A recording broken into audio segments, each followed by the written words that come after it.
Now that's original.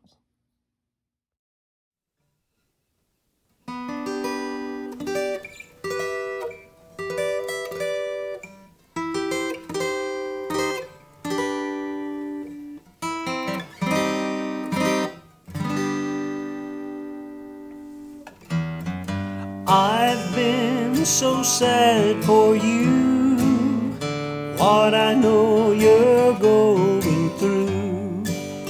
Wish there was something more I could do than be sad for you.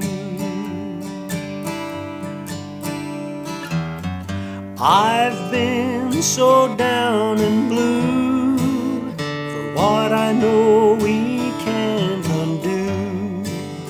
Things that should not have to be true, but we can undo.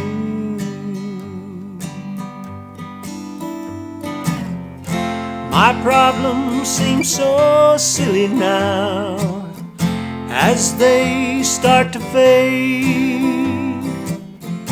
I'd keep them forever now if that would take your hurting away.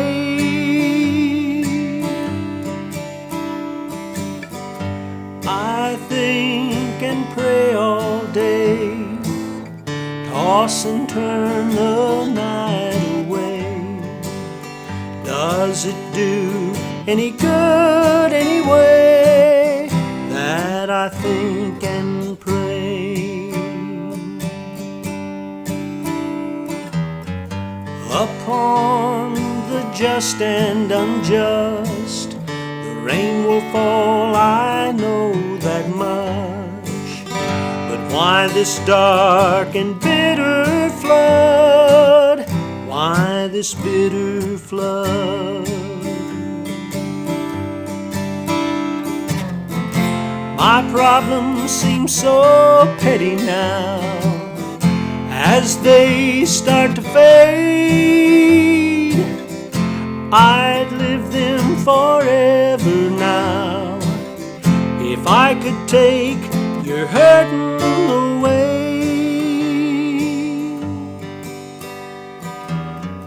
I've been so sad for you, can't believe what life put you through. I can't bear the load for you, but I'm sad for you.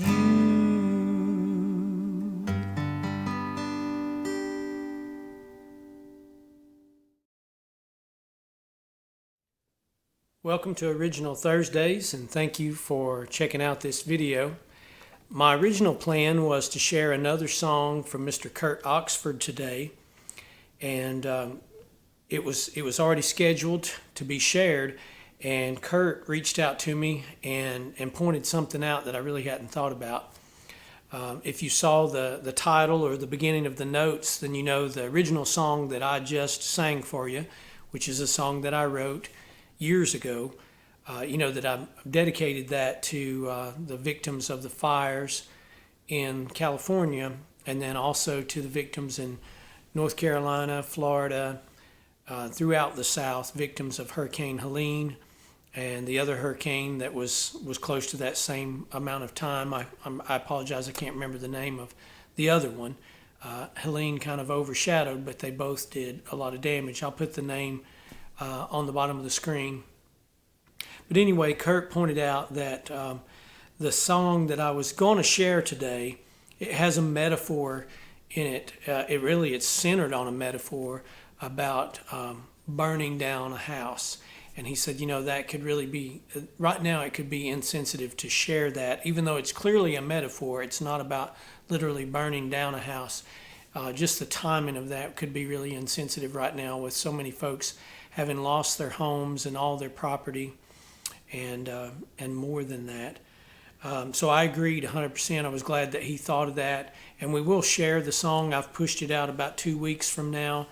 I hope and pray that by that time the fires might actually be out in California. I sang the song particularly because I feel like that's the number one thing maybe that we can do, particularly if you're like me and you're out on the eastern side of the United States, would be to pray for the folks in California. I had a teacher when I was the principal of Ranger School. One of our teachers' homes burnt down. I remember pretty sure it was on a Sunday. And I even went to the house while the firefighters were still trying to put it out. Thank God no one was home, no one was injured.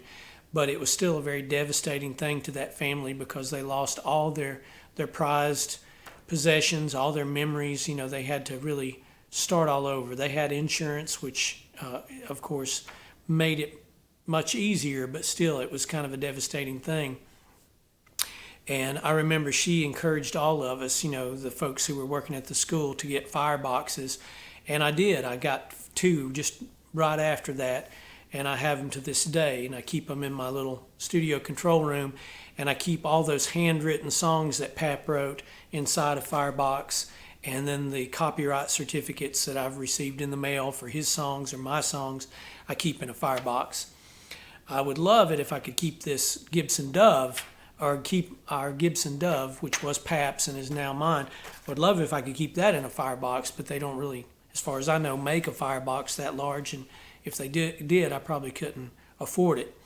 But that's just a nightmare situation, is for your home to be burned down.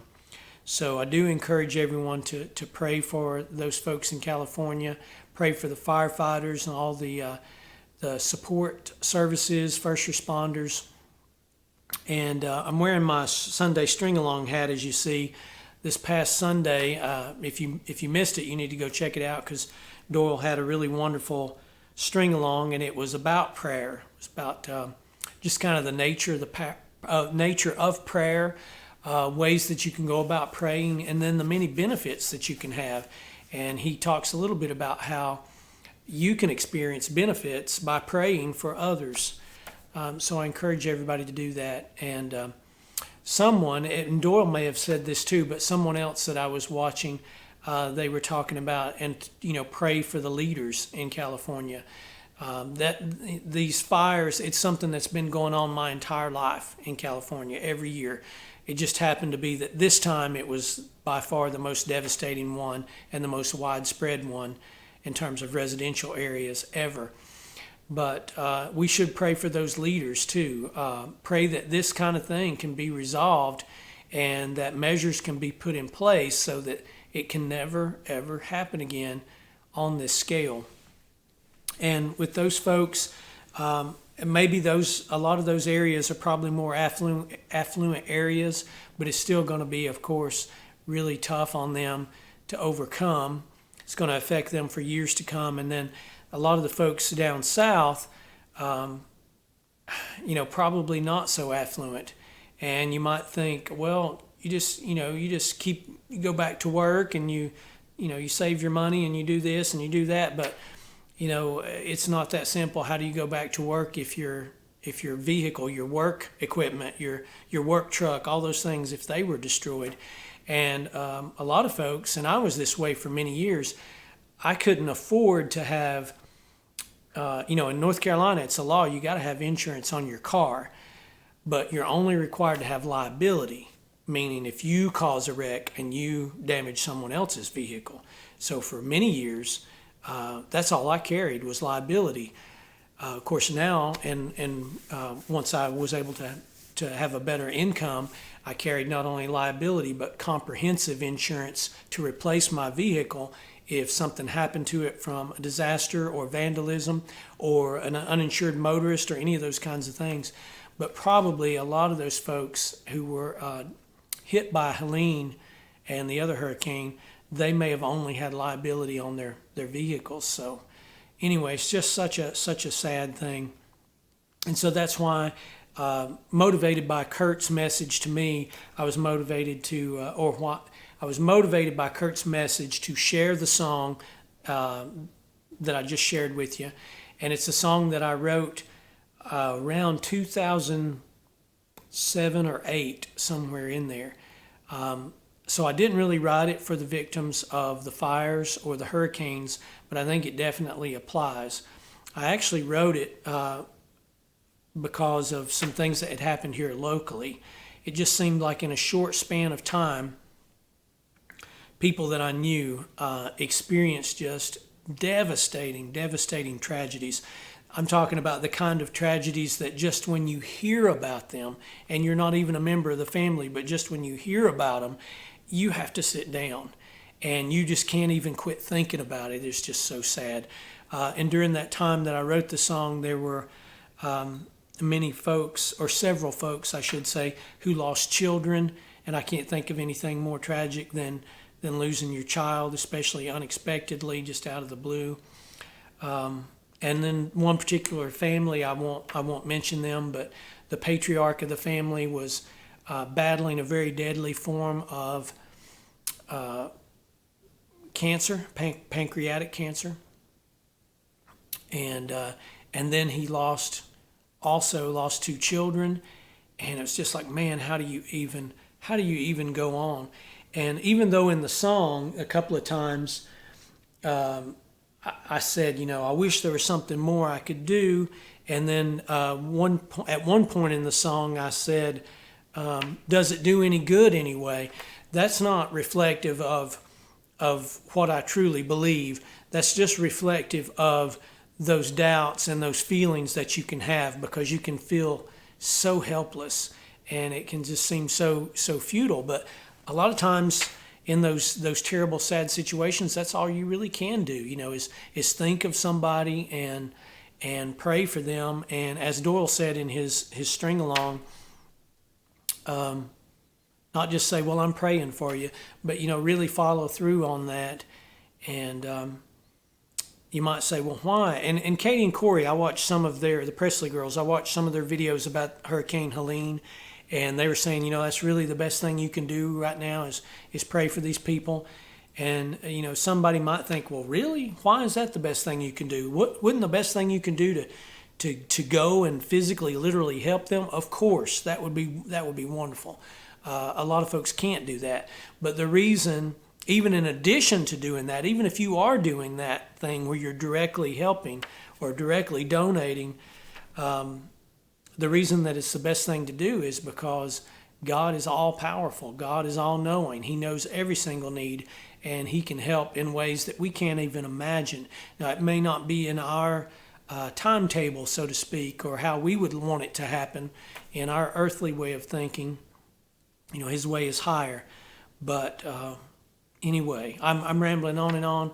I just wanted to tell you a little bit about why I didn't post another song of Kurt's, and why I chose to share the song that I did, which is an original song. It's not one of Kurt's songs. It's one of my songs, and I just felt like it was fitting. I hadn't thought of the song in ages.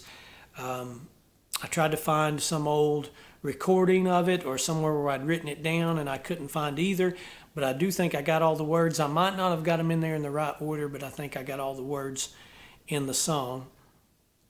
And it's just kind of a tribute, I guess, in a way of asking folks to pray for those victims of the fires and the hurricanes.